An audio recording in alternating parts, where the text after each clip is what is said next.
अस्सलाम वालेकुम अज़ीज़ तलबा व तालिबात, मैं हूँ सैयद अरसलान बुखारी, आपका केमिस्ट्री का टीचर।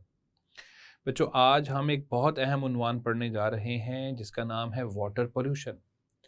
बच्चों, आपकी आसानी के लिए मैं इस लेक्चर को दो हिस्सों में तकसीम करूँगा।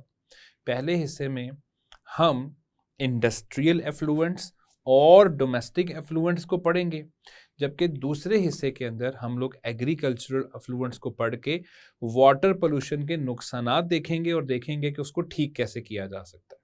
तो चलते हैं पहले हिस्से की तरफ और देखते हैं कि ये एफ्लुएंट्स क्या चीज़ है। जी, तो बच्चों, आज हमारे पास जो उन्वान है वो है वाटर पोल्यूशन। हम ये पढ़ेंगे कि कहाँ कहाँ पर और किन वजूहात से वाटर पोल्यूशन पैदा हो रही है, उसके क्या असरात मुरतब हो रहे हैं और उन सारी चीज़ों से यानी वाटर पोल्यूशन से बचा कैसे जा सकता है।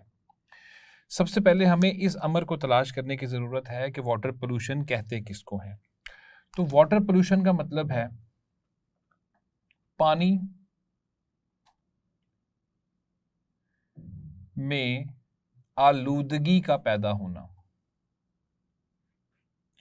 जब पानी में आलूदगी पैदा हो जाती है तो उससे हम कहते हैं कि ये वाटर पोल्यूशन पैदा हो गई है। अब वो आलूदगी किस वजह से पैदा हो सकती है और आलूदगी पैदा होने से असरात क्या होते हैं, हम इसका जायजा लेते हैं।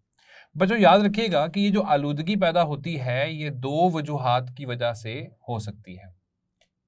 एक तो है कि कुछ ऐसे केमिकल्स मिल गए हैं, कुछ ऐसे केमिकल्स जो हैं वो शामिल हो गए हैं उस पानी के अंदर जिन्होंने उसके अंदर आलूदगी पैदा कर दी है। और दर हकीकत जैसे ही वो केमिकल्स उसमें दाखिल होते हैं, शामिल होते हैं, तो वो उसकी खसूसियात को तब्दील कर देते हैं।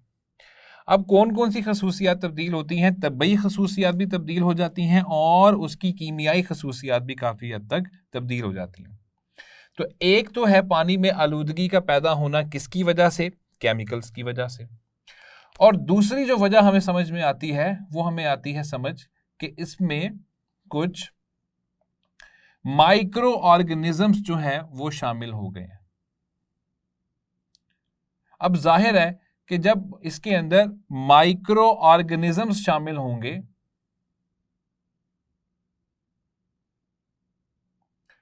और वो पानी जो है इंसान पिएगा तो इंसान के अंदर उन माइक्रो ऑर्गेनिजम्स की वजह से कोई ना कोई बीमारी जो है वो पैदा हो जाएगी। और जाहिर है चूंकि उसकी जो वजह है वो पानी बना है तो इसका मतलब है वो वाटर पोल्यूशन के ही जुमरे में आता है। लेकिन जो सबसे बड़ी वजह हमें नज़र आती है वो है केमिकल्स का उस पानी के अंदर दाखिल हो जाना और उस पानी का बाद में इस्तेमाल वाले पानी में या पीने वाले पानी के अंदर शामिल हो जाना। इससे पानी की खसूसियत यकसर बदल जाती हैं और हम कहते हैं कि वाटर पोल्यूशन पैदा हो गई है। हमने आज के उन्वान में ये चीज़ इसका जायज़ा लेना है बच्चों कि किस तरह वाटर पोल्यूशन पैदा होती है, उसके असरात क्या होते हैं, कौन कौन से ऐसे केमिकल्स हैं जो वाटर पोल्यूशन पैदा करते हैं और उसके सद्देबाब के लिए हमें क्या करना चाहिए। बच्चों, याद रखिएगा वाटर पोल्यूशन का एक बहुत बड़ा जो हमें वजह नज़र आती है वो नज़र आती है एफ्लुएंट्स।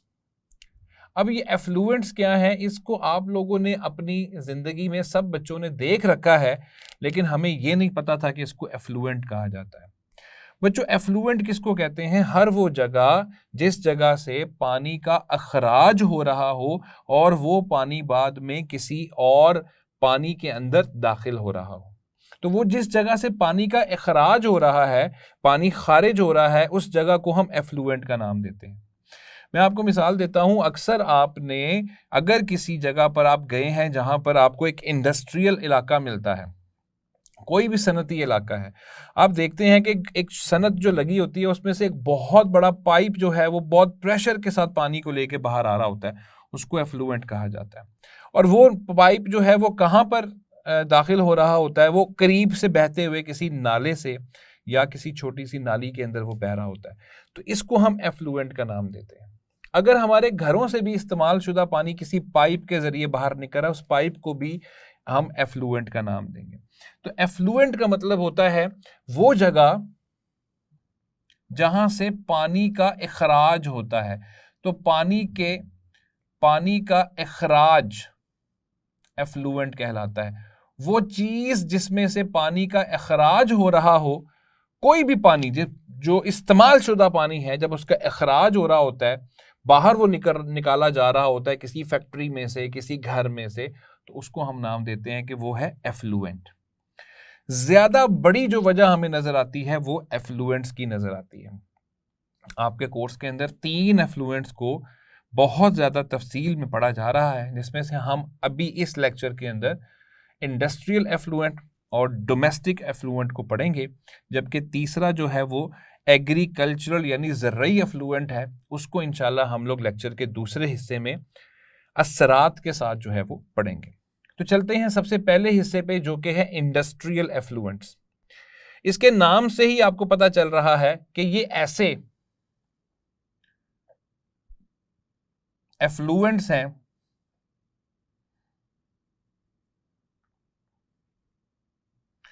बच्चों, ये ऐसे एफ्लुएंट्स हैं जो किसी इंडस्ट्री से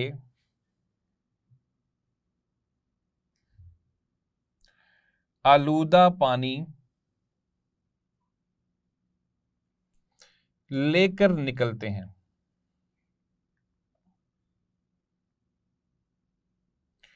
तो ये ऐसे एफ्लुएंट्स हैं बच्चों जो कि इंडस्ट्रीज में से आलूदा पानी लेकर निकलते हैं। अब इंडस्ट्रीज को लगाने का मकसद क्या होता है बच्चों? याद रखिएगा, इंडस्ट्रीज जो हैं वो लगाई जाती हैं इंडस्ट्रियल केमिस्ट्री के इल्म के मुताबिक, और इंडस्ट्रियल केमिस्ट्री का इल्म हमें ये कहता है कि कोई भी चीज़ जो इंसानियत की फलाह और बहबूद के लिए बनाई जा सकती है वो बनाई जाए। तो दर हकीकत इंडस्ट्रीज लगाई गई हैं ताकि इंसान की ज़िंदगी को बेहतर बनाया जा सके, उसको वो सारी चीज़ें मुहैया की जा सकें जो उसके लिए आसानी पैदा कर सकती हैं। लेकिन होता क्या है कि जब वो चीज़ें पैदा की जाती हैं, वो सारी की सारी चीज़ें बनाई जाती हैं, तो उसमें जितनी भी चीज़ें वेस्ट के तौर पे पैदा होती हैं, वो सारी वेस्ट चीज़ें या तो किसी खुले मैदान में फेंक दी जाती हैं या एफ्लुएंट की सूरत में उसको बाहर एक पाइप के ज़रिए, किसी ड्रेन पाइप के ज़रिए, सीवेज पाइप के ज़रिए बाहर निकाल दिया जाता है, और बाहर निकाल के करीब बहते हुए किसी नाले के अंदर उसको फेंक दिया जाता है। इसकी वजह से पोल्यूशन पैदा होती है। तो हम जायज़ा लेते हैं कि इंडस्ट्रियल एफ्लुएंट्स में ऐसी क्या चीज़ होती है जिसकी वजह से वहाँ पर पोल्यूशन पैदा हो जाती है। तो इसमें एक बात ज़हन में रखिएगा कि पोल्यूशन की बहुत बड़ी वजह है सॉल्ट्स। अब इस सॉल्ट्स के अंदर दोनों तरह के सॉल्ट्स होते हैं, ऑर्गेनिक भी होते हैं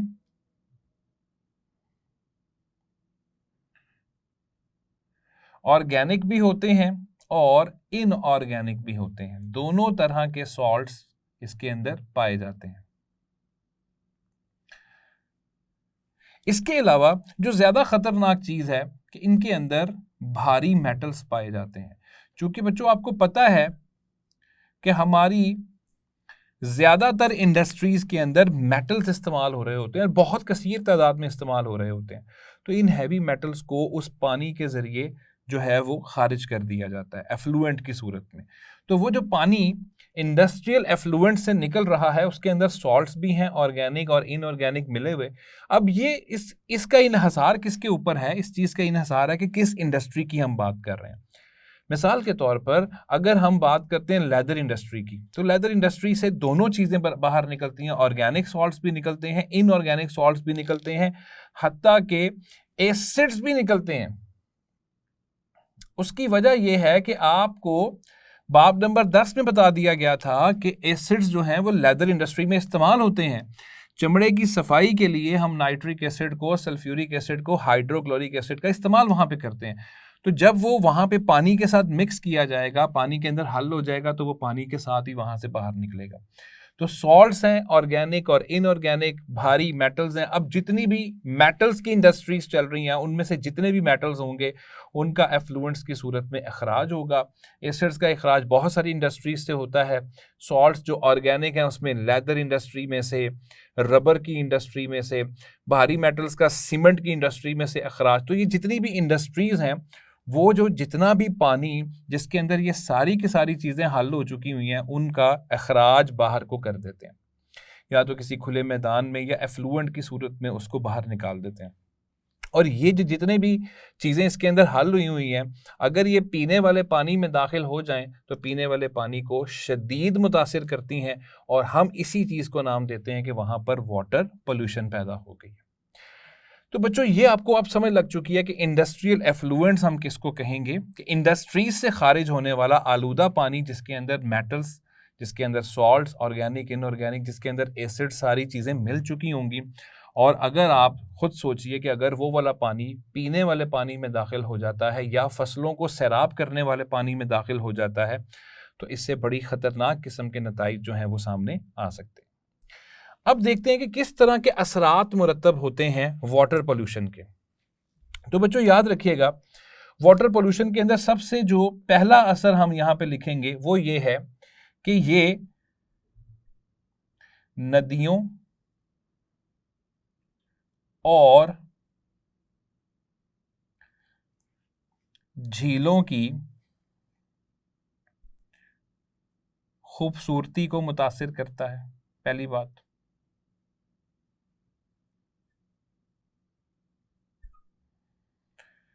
अब ये मुतासिर कैसे करता है, किसकी हम बात कर रहे हैं, पॉल्यूटेड पानी की। ऐसे पानी की बात कर रहे हैं जो कि आलूदा है। आलूदा पानी कैसे नदियों और झीलों की खूबसूरती को ख़राब कर देता है। इसके अंदर जितने भी ये पॉल्यूटेंट्स शामिल होते हैं, अब ये सारे के सारे पॉल्यूटेंट्स हैं, तो इसमें जितने भी पॉल्यूटेंट्स शामिल होते हैं उनमें से जो ज़्यादा वजन वाले होते हैं, ज़्यादा डेंसिटी वाले होते हैं, वो तो नीचे बैठ जाते हैं, लेकिन जो कम डेंसिटी वाले होते हैं वो ऊपर आ जाते हैं। और जब वो ऊपर आते हैं तो वो एक लेयर की सूरत में, उसके ऊपर एक गुलाफ किसी सूरत में आ जाते हैं, जिसकी वजह से उस चीज़ की जो खूबसूरती है वो ख़राब हो जाती है। आप अपने इर्द गिर्द अक्सर देखते हैं कि नदियों में और झीलों में बिलखसूस, क्योंकि उनमें पानी बहुत तेज़ी से तेज़ रफ्तारी से बह नहीं रहा होता, पानी वहाँ पे मुस्तकिल खड़ा होता है, तो उसके अंदर जब पोल्यूशन पैदा होती है तो वो सारी की सारी चीज़ें, पॉल्यूटेंट्स जो होते हैं वो ऊपर आ जाते हैं और वो एक गंदगी की सूरत में वहाँ पर इकट्ठे हो जाते हैं। तो सबसे पहली बात तो नदियों और झीलों की खूबसूरती को ये क्या करते हैं, मुतासिर करते हैं। दूसरी बात, इससे समंदरी हयात को बहुत नुकसान पहुंचता है।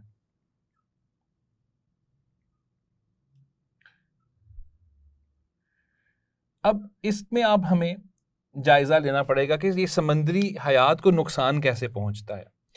मैं अभी आपको बताकर आया कि इसके अंदर एसिड्स भी शामिल हैं।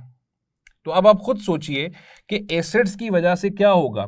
सबसे पहला काम तो बच्चों ये होगा कि वहाँ की जो पीएच है, उस पानी की जो पीएच है वो मुस्तकिल तौर पे कम होती जाएगी।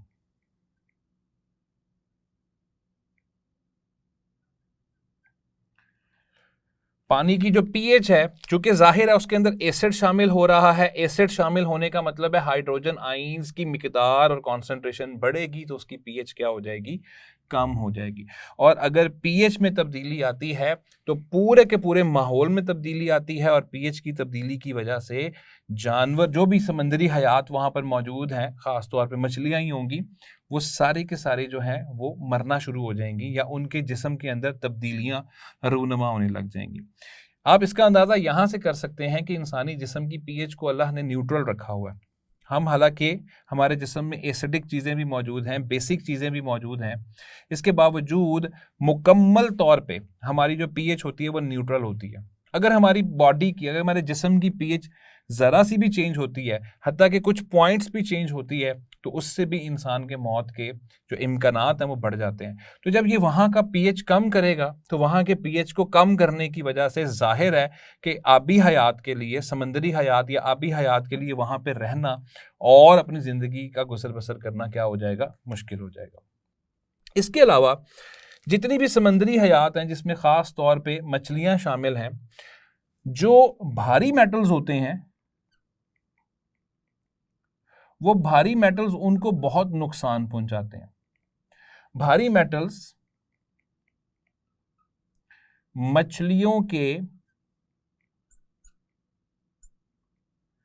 गिल्स को ब्लॉक कर देते हैं, और जैसे ही उनके गिल्स ब्लॉक होते हैं, अब जाहिर है मछलियों ने तो सारा सांस ही गिल्स के जरिए लेना होता है। जब ये हैवी मेटल्स उनके गिल्स में इकट्ठे होते रहते हैं, इस अमल को डेपोजिशन का नाम दिया जाता है। तो जब वो इतने ज्यादा वहां पर इकट्ठे हो जाते हैं कि ये क्या करते हैं, उनके गिल्स को ब्लॉक कर देते हैं, वहां से एयर या ऑक्सीजन अंदर नहीं जा पाती है। जब उनको ऑक्सीजन नहीं मिलती है तो उससे उनकी मौत वाक़या हो जाती है। इसके अलावा एक और बात ध्यान में रखिएगा कि समुद्री हयात को एक और तरीके से भी ये नुकसान पहुंचाते हैं। हमारे ये जो इंडस्ट्रियल एफ्लुएंट्स हैं, इनके अंदर जो सॉल्ट्स हैं और जो इनऑर्गेनिक सॉल्ट्स हैं, उन इनऑर्गेनिक सॉल्ट्स के अंदर फॉस्फेट्स मौजूद होते हैं। अच्छा, अब ये फॉस्फेट्स कौन से सॉल्ट्स हैं बच्चों? याद रखिएगा, ऐसे सॉल्ट्स जिनके अंदर PO4 वाला रेडिकल मौजूद हो उसको हम कहते हैं फॉस्फेट। जैसे Na3PO4 यानी सोडियम फॉस्फेट, जैसे कि कैल्शियम फॉस्फेट, इसके अंदर फॉस्फेट्स की काफ़ी ज़्यादा मिकदार होती है इंडस्ट्रियल एफ्लुएंट में। और ये फॉस्फेट्स क्या करते हैं, ये फॉस्फेट्स जब जाके वहाँ पे शामिल हो जाते हैं पीने वाले पानी में, तो ये वहाँ पर मौजूद दीगर चीज़ों की ग्रोथ को, उनकी नशोनुमा को बढ़ा देते हैं, जैसे कि एल्जाई की, जिसको एल्जी भी पढ़ा जाता है। तो ये एल्जी की ग्रोथ को बढ़ा देते हैं। जब एल्जी ज़्यादा अच्छे तरीके से ग्रो करती है, जाहिर है जब उसके अंदर ग्रोथ होगी, जब उसकी नशोनुमा होगी, तो उसकी नशोनुमा के लिए उसको ऑक्सीजन चाहिए। वो ऑक्सीजन को जब हासिल करेगी तो उसके ऑक्सीजन के हासिल करने की वजह से पानी के अंदर ऑक्सीजन की कमी हो जाएगी। और जब वो कम ऑक्सीजन वाला जो पानी है वो इन मछलियों को मिलेगा तो ये मछलियां वहां पे जिंदा नहीं रह सकती। तो इस तरह आबी हयात के लिए वहां पे शदीद नुकसान पैदा हो जाता है इंडस्ट्रियल एफ्लुएंट्स की वजह से।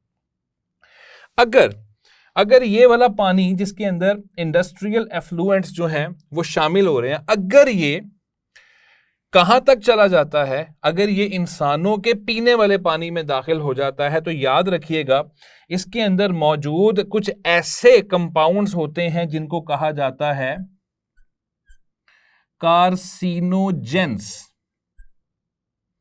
और बच्चों याद रखिएगा कार्सिनोजेंस क्या होते हैं। कार्सिनोजेंस कहा जाता है कैंसर पैदा करने वाले कंपाउंड्स। ऐसे कंपाउंड्स जो कैंसर पैदा करते हैं उनको कार्सिनोजेंस कहा जाता है। और इंडस्ट्रियल एफ्लुएंट्स के अंदर कसीर तादाद में कार्सिनोजेंस पाए जाते हैं। बिलखसूस अगर हम कार्सिनोजेंस का अखराज देखें तो जितनी भी लेदर इंडस्ट्री है, तो उस लेदर इंडस्ट्री से कसीर तादाद में कार्सिनोजेंस पैदा होते हैं। और वो वाला पानी अगर किसी तरीके से इंसानों के पीने वाले पानी में दाखिल हो जाता है तो वो उनको कैंसर पैदा कर सकता है।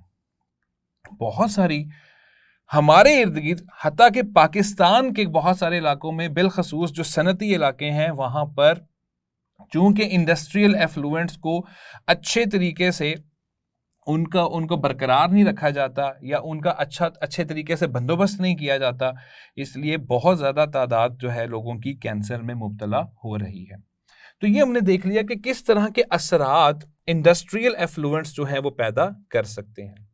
अब इनके इंडस्ट्रियल एफ्लुएंट से पैदा होने वाले 3 असरात का हम यहाँ पर जिक्र करेंगे जो इंसानों में पैदा हो सकते हैं। और उसके पैदा होने की वजह क्या है कि जो ये हैवी मेटल्स हैं, जो भारी मेटल्स हैं, इनकी वजह से अगर इनकी ज़्यादा मिकदार हमारे जिस्म में इकट्ठी हो जाए तो हमें कुछ बीमारियों का सामना करना पड़ सकता है।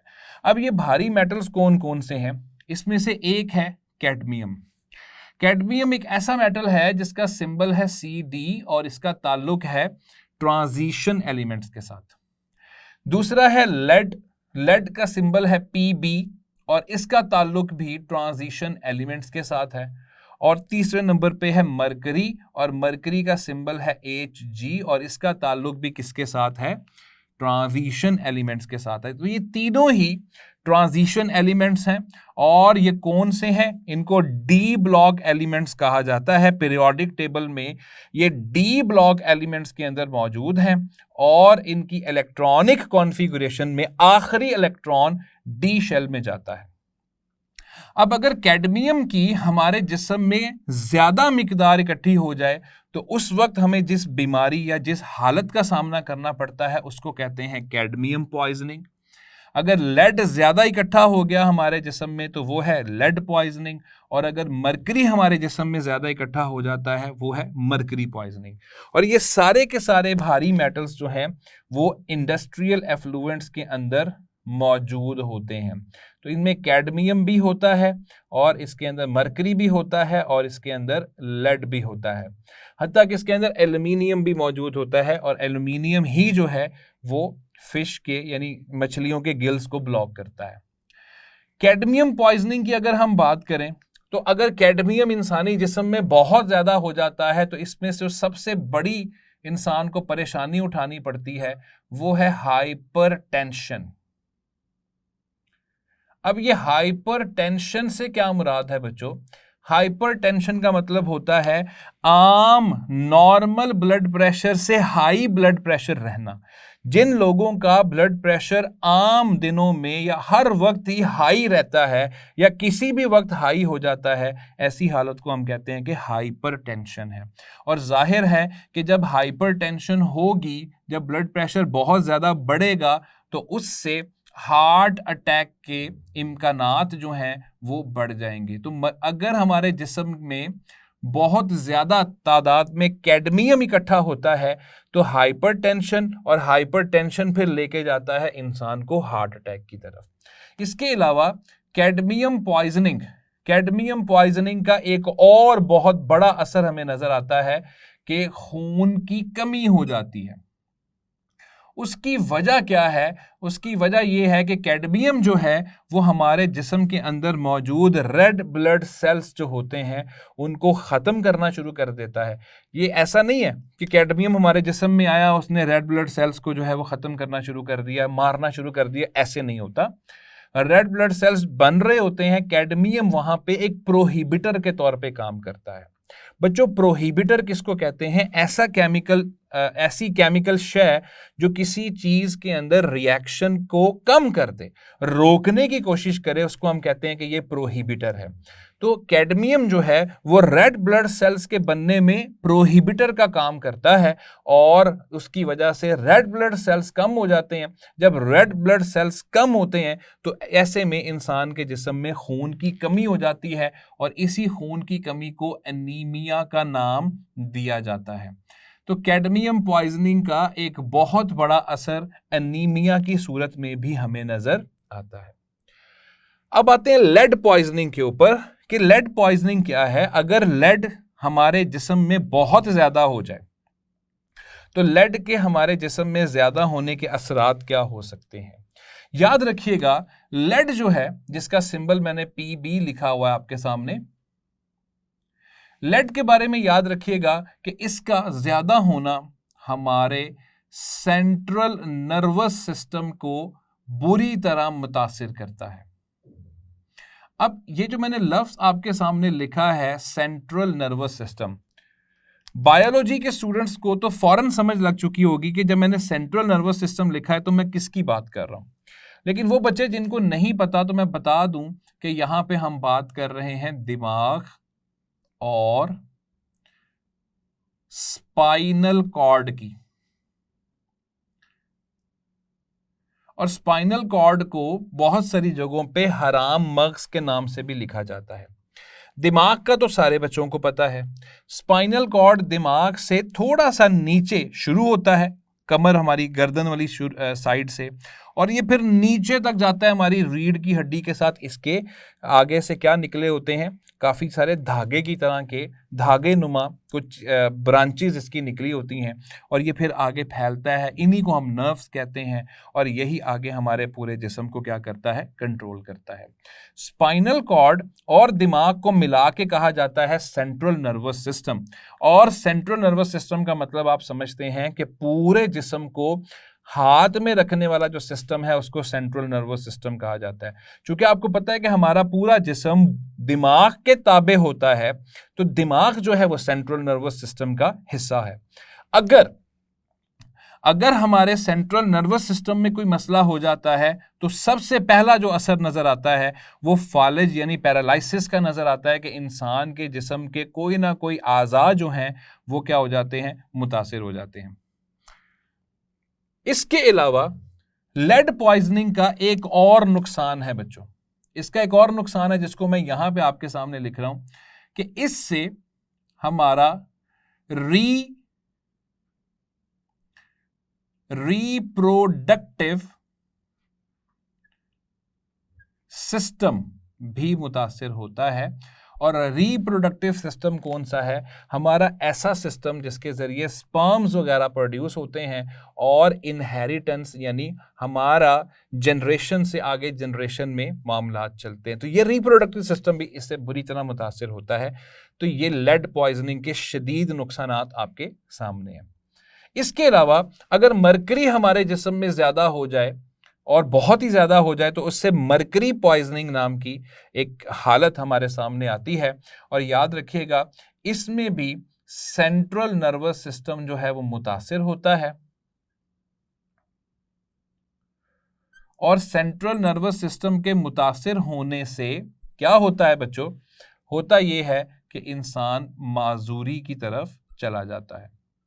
तो अब आप अंदाजा कर सकते हैं कि इंडस्ट्रियल एफ्लुएंट्स हमारे लिए किस कदर नुकसानदेह हैं। अब इस सारे का हल क्या है? इंशाल्लाह लेक्चर के एंड पे जाके हम इस पूरे टॉपिक को इकट्ठा करके हम देखेंगे कि क्या हल निकाले जा सकते हैं, इन सारी चीजों से कैसे बचा जा सकता है। तो ये था इंडस्ट्रियल एफ्लुएंट, ऐसा आलूदा पानी जिसका अखराज इंडस्ट्रीज में से हो रहा है। अब बात करते हैं डोमेस्टिक एफ्लुएंट्स की कि डोमेस्टिक एफ्लुएंट्स क्या है। नाम से ही पता चल रहा है कि ये ऐसा आलूदा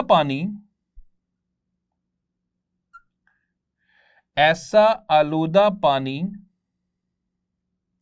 जो घरों से खारिज हो।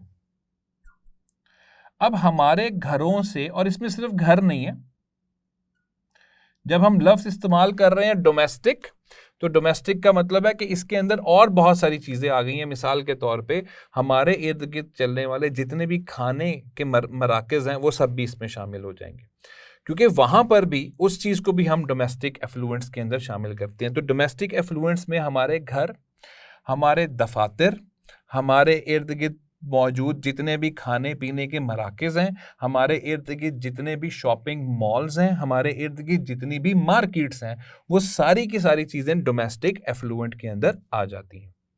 अब यहाँ पर बच्चे सोचते हैं कि सर डोमेस्टिक एफ्लुएंट्स में हम अपने घरों में ऐसी कौन सी कोई नुकसानदेह चीज़ इस्तेमाल कर रहे हैं जिसके इतने ज़्यादा असरात नज़र आ जाएंगे जैसे आप अभी हमें पढ़ा कर आए हैं। तो याद रखिए कि यहां पर हमारे घरों में हम सिर्फ एक ही ऐसी चीज इस्तेमाल कर रहे हैं जिसके शदीद तरीन नुकसानात हमें नजर आते हैं, और वो है डिटर्जेंट्स। अच्छा, अब यहां पर मैं आपको बता दूं कि डिटर्जेंट्स को हम इस्तेमाल कहां पे करते हैं। डिटर्जेंट्स का हम इस्तेमाल कहां पर करते हैं बच्चों? अभी इससे गुज़िश्ता ही उन्वान हम पढ़कर आए हैं सॉफ्ट और हार्ड वाटर। वहां हमने पढ़ा था कि हार्ड वाटर जो होता है वो साबुन के साथ बहुत अच्छी झाग नहीं बना पाता। अच्छा, अब हम क्या करते हैं, क्योंकि उसमें साबुन बहुत ज़्यादा इस्तेमाल हो जाता है, साबुन ज़ाया हो जाता है, इसलिए हम साबुन का मुतबादिल इस्तेमाल कर लेते हैं जिसका नाम है डिटर्जेंट।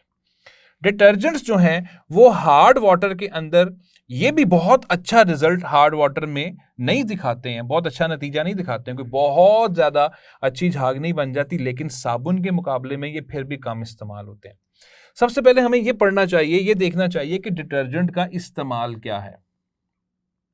बच्चों याद रखिएगा डिटर्जेंट्स क्लीनिंग एजेंट्स हैं। अब क्लीनिंग एजेंट्स क्या होते हैं बच्चों?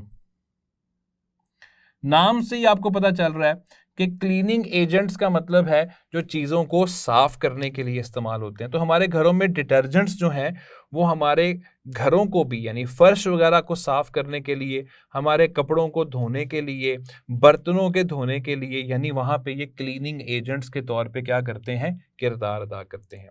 डिटर्जेंट्स के अंदर कुछ ऐसे केमिकल्स डाले जाते हैं जो क्या करते हैं, ये किसी भी चीज के अंदर मौजूद सफेदी को बढ़ा देते हैं। तो बच्चों अब आते हैं डिटर्जेंट्स के असरात पे। अभी हमने पढ़ा बड़ी तफसील से कि डिटर्जेंट्स क्लीनिंग एजेंट के तौर पे भी काम कर रहे हैं, ब्लीचिंग एजेंट के तौर पे भी काम कर रहे हैं। फ़वाइद हैं उनके, लेकिन नुकसानात अपनी जगह पर है। तो चलें चलते हैं, सबसे पहले इसके नुकसानात पढ़ते हैं।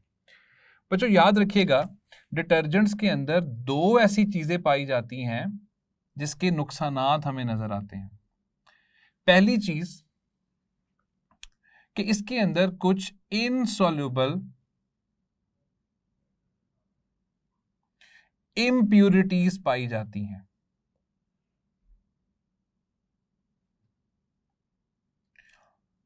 इनके अंदर कुछ इम्प्यूरिटीज जो हैं वो पाई जाती हैं। अब इम्प्यूरिटी हम किसको कहते हैं बच्चों? इम्प्यूरिटी कहते हैं ऐसी चीज जो किसी भी चीज के खालिस होने को खराब कर दे, यानी वो उसके खालिस होने के ऊपर असरअंदाज हो, उसको हम कहते हैं कि वो इम्प्यूरिटी है।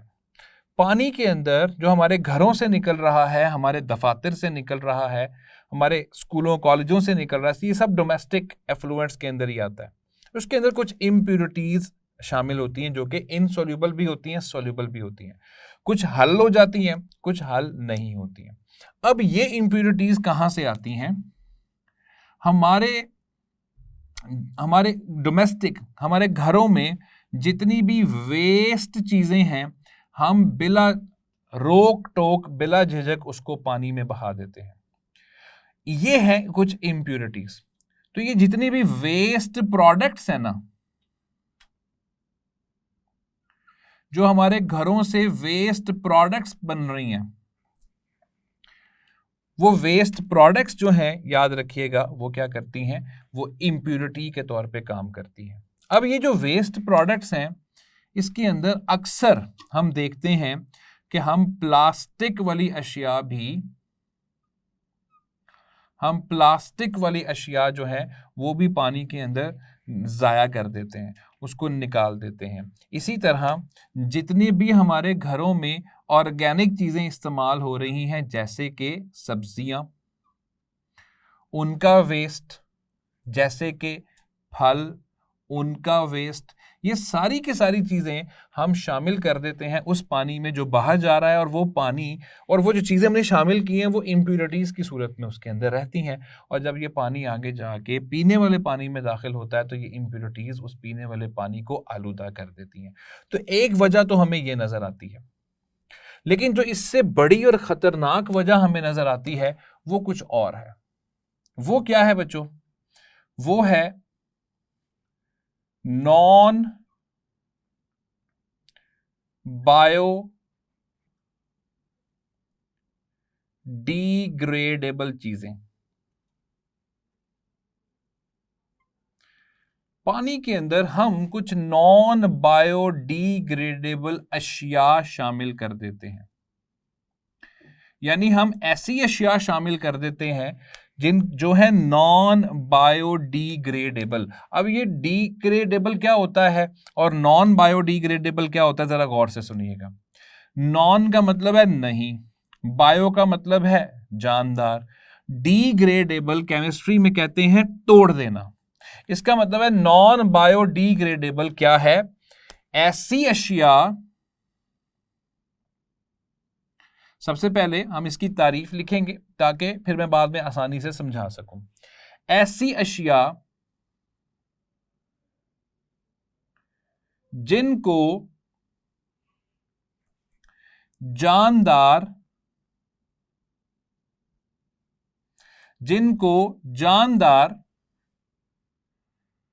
तोड़ ना सकें।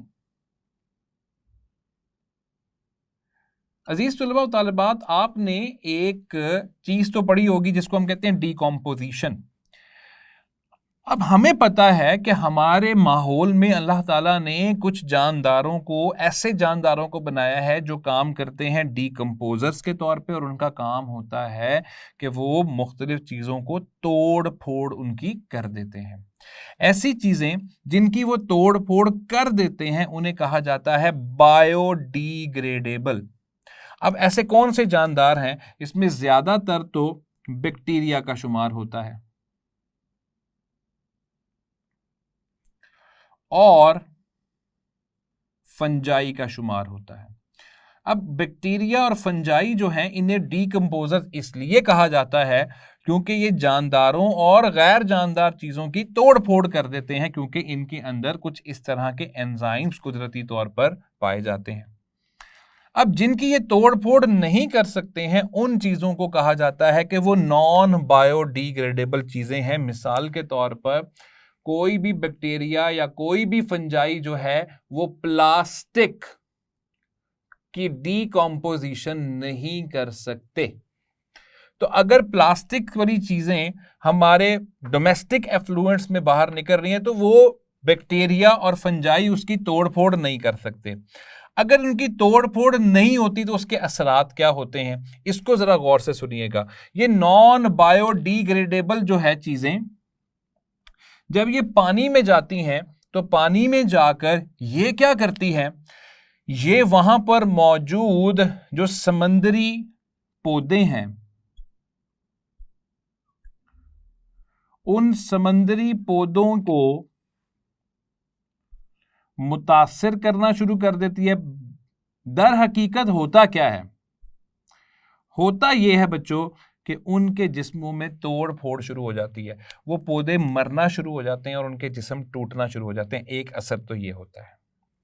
दूसरी बात, ये जो नॉन बायोडिग्रेडेबल अशिया हैं, ये क्या करते हैं, ये एल्गी को, जिसको मैंने अभी थोड़ी देर पहले एल्जाई भी कहा है, ये एल्गी की ग्रोथ को बढ़ा देते हैं। अच्छा, जब एल्गी की ग्रोथ बढ़ती है तो उससे क्या होता है, अभी थोड़ी देर पहले हम पढ़कर आए हैं कि अगर एल्गी की ग्रोथ बढ़ गई तो उसको बढ़ने के लिए जाहिर है वो ग्रोथ हो रही है। तो जब एक चीज की ग्रोथ हो रही होती है बच्चों, तो आपको पता होना चाहिए कि वो क्या करती है, वो ज्यादा से ज्यादा क्या लेती है, ऑक्सीजन, क्योंकि ग्रोथ के लिए ऑक्सीजन का होना जरूरी है। तो जब एल्गी सारी ऑक्सीजन ले जाएगी तो उस जगह पे ऑक्सीजन की कमी हो जाएगी, और जब ऑक्सीजन की कमी हो जाएगी तो वहां जितनी भी आबी हयात या समंदरी पौधे, आबी पौधे पाए जाते हैं, बेखसूस बायो के बच्चों ने इनको एक्वेटिक प्लांट्स के नाम से पढ़ा होगा, वो सब के सब ऑक्सीजन की कमी की वजह से मरना शुरू हो जाते हैं। उनके जिस्मों में तोड़ फोड़ शुरू हो जाती है। इस तरह ना सिर्फ पानी की क्वालिटी खराब हो गई, वो पानी पीने के काबिल भी नहीं रहा, उसकी खसूसियात भी ख़राब हो गई, इसके साथ साथ वहाँ पर मौजूद आबी हयात जो हैं उनको नुकसान पहुँचाया जाता रहा। तो ये है डिटर्जेंट। और डिटर्जेंट्स के बारे में याद रखिएगा कि डिटर्जेंट्स लंबे अरसे तक पानी में रहते हैं, यानी ये नॉन बायोडिग्रेडेबल हैं। जाहिर है इनको तोड़ना ही बैक्टीरिया और फंजाई ने, लेकिन वो उनको तोड़ ही नहीं सकते, तो ये लंबे अरसे तक वहाँ पे रहते हैं, जिसकी वजह से वो पोल्यूशन काफ़ी देर तक रहती है। ऐसा नहीं होता कि उसके असरात जो हैं वो जल्दी ख़त्म हो जाए। तो बच्चों, ये आपको मैं उम्मीद करता हूँ कि समझ लग चुकी होगी कि वाटर पोल्यूशन क्या है और वाटर पोल्यूशन की वजूहात क्या हैं। वजूहात में से हमने इंडस्ट्रियल एफ्लुएंट्स और डोमेस्टिक एफ्लुएंट्स को बहुत ज़्यादा तफसील के साथ पढ़ा है। अब लेक्चर के दूसरे ही हिस्से में हम चलते हैं एग्रीकल्चर एफ्लुएंट्स की तरफ। जी, तो बच्चों, ये था आज का उन्वान, जिसमें हमने पढ़ा कि वाटर पोल्यूशन क्या होती है, कैसे पैदा होती है, और साथ ही साथ हमने देख लिया कि इंडस्ट्रियल एफ्लुएंट्स भी होते हैं और डोमेस्टिक एफ्लुएंट्स भी होते हैं जो बहुत नुकसान पहुंचा रहे हैं। यहाँ तक आपको समझ लग चुकी होगी। अब इंशाल्लाह दूसरे ही हिस्से में आपसे मुलाकात होगी एग्रीकल्चरल एफ्लुएंट्स के साथ।